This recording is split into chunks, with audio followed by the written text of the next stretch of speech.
Good morning. So today what I'm going to do is a little bit of on-the-fly wiring. I haven't even tested this, but I'm so confident it's going to work. I'm just shoot the video right off the bat. What I want to do is hook up an LCD display. And right now I just want to bench test it. I just want to get this thing hooked up, see if it works, and then I'll design a little platform to hold it and SketchUp and whatever else. Maybe I'll switch it, I don't know. But this is a pretty common one. It's really cheap. You can find them surplus around. It's a 16166, which if you do a search, anytime you're going to hook up especially if you buy a discount LCD, the internet, as you know, is amazing, and all you have to do is put in the part number, and lo and behold, you find yourself a data sheet. Okay? And this has all the information that I need to be able to wire it in, because there's no labeling on the device itself. I just need to know which of these pins correspond to which function. Okay, so and here they are. I've got 14 pins of pertinence, and we're going to go ahead and refer to this as we move on. But I do want to point this out. This is going to be important, and you'll see why in a second. This particular device is remarkably cheap, and it is electrically configured as an 8-character 2-line device, and you'll see why that's important in a moment. But let's come back to, let's bring things back up here. And one of the cool things about LCD is it's well supported already. So if you go to examples, you'll find there's already a whole bunch of liquid crystal display things that are already set up. Let's do the classic, you can't quite see it, I'll move it up a little bit further. Let's do the classic Hello World, okay? And let me close this out, I'll move this over. Okay, so we're using the standard Arduino library, it's already included. I didn't have to upload anything. This is going to be real important. These seems to be the pins we're going to be interested in, okay? And I'm just going to leave the code as it is. We're just going to run it. So let's go ahead and plug this guy in. Okay, I'll make that a little bit smaller. We're going to have to switch between screens from time to time. And what I want to do now is I want to plug the RS pin into a pin. Okay, well, RS is the 4th pin in.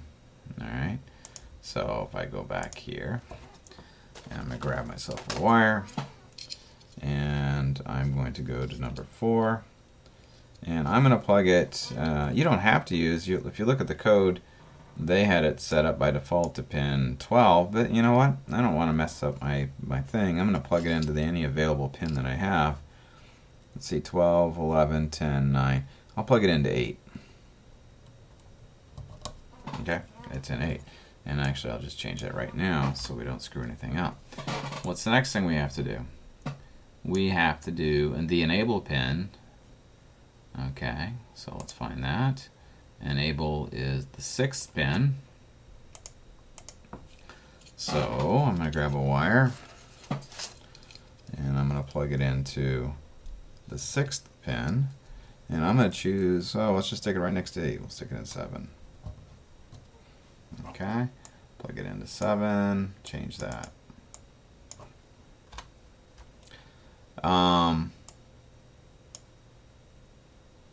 D4 through D7 looks like the next ones we're interested in, and we're just going to plug them in sequence.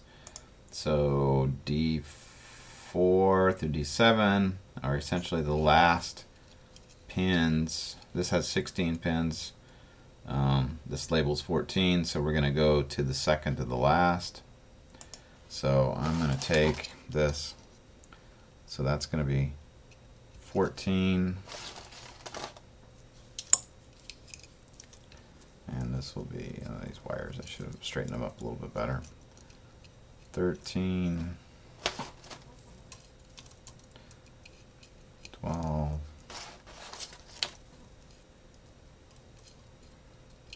11. And let's just plug them into 4 available pins. Oh, let's go this direction. Let's go I'm going to take them and stick them in these right here. 13.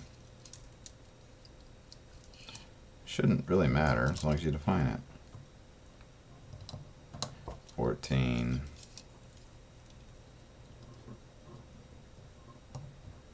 15. And 16. Okay, so I've hooked them into 13, 14, 15, and 16 on my board. So let's go to the code, make sure we make that change. I'm going to put it into, let's see, make sure we're in the right order. Hold on a second, we'll double check that. Don't want to do something silly. D4, D4, okay. And let's go back.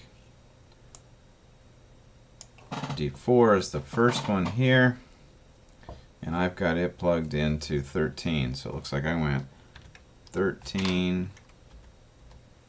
14, 15, and 16. Okay, what else we got to do? This should go pretty quick here. RW and VSS go to ground. Okay, RW is 5. So that's this one. Well, let's just remember it. RW and VSS. So the first one and the fifth one go to ground. So let me bring it back to my camera here. So the first one and the fifth one go to ground. So that's the first one. Sticking in an outer row of pins, which are ground. And the fifth one, okay, it goes to ground. And let's see, what else we have to do? We're almost there, I think. 10K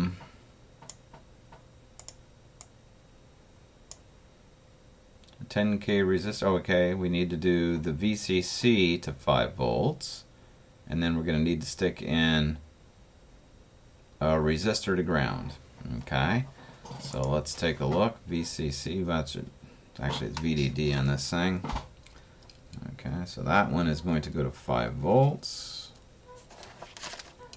And what was the last one? Hold on. I forgot already.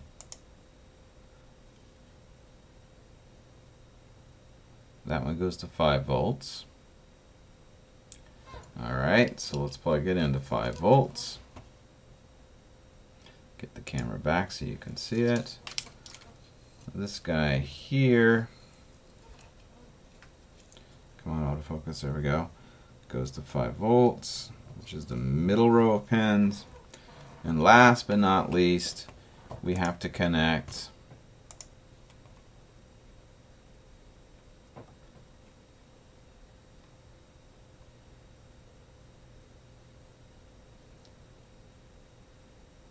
VO, okay, has got to go through the resistor to ground. Let's take a look here at the picture to confirm it. Okay, this is what we're building, and we need to make sure VO goes resistor to ground. Yep, okay, we're good. So let's hook that up. And what I'm going to do, since the OneBot motherboard has a handy female here, I'm just simply going to take this 10K resistor and I'm going to shove it into the ground female socket here. And I'm going to take this end here and I'm going to plug it into that third pin, which was labeled VO. Okay. Now, recall that according to the data sheet, this device is an 8-character 2-line device. It's wired that way. Okay? This is a really cheap and primitive device. So when we go down here, we have to make sure that we have this set at 8 characters, 2-line device. And what we want to do is, I don't want this counter stuff. I'm going to actually, so The problem is that since it's 8 characters, well, actually, let's just watch it. Let's load it up. I think you're going to see it's going to screw up.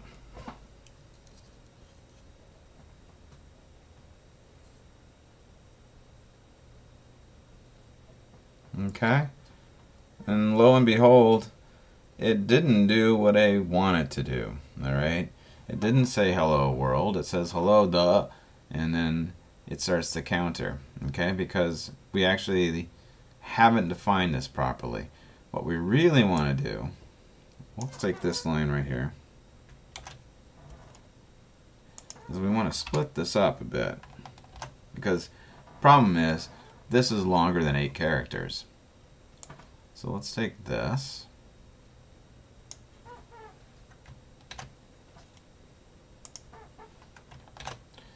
Oops, I didn't want to do that. Let's do it that way. And let's start this off with hello. And then let's put this in world. And let's see what happens. And then let's take, just for the moment, we'll get rid of this just for the moment.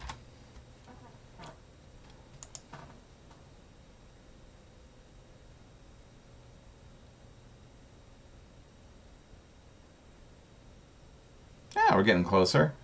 The spacing's not quite right. Let's put a, you know what we can do? We can actually make it start at the second character. Okay, so that's going to move that over. Let's see what that looks like real quick.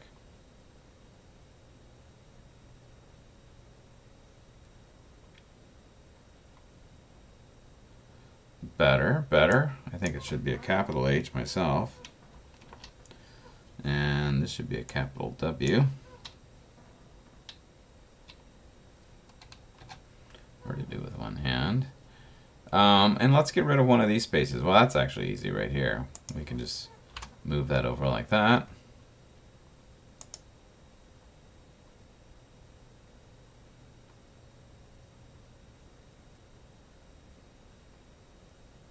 And voila, it's looking pretty good. Actually, let's move it into the second position.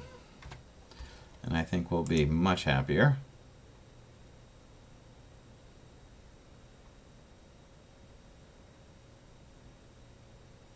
Perfect. Okay, so that's the basics. I think what I'm going to do is probably wire up yet another device, and we'll print a little holder because my hand is getting tired, and we'll work on actually making it dynamic. So this will probably be about a 3 video set, and I hope to see you again soon.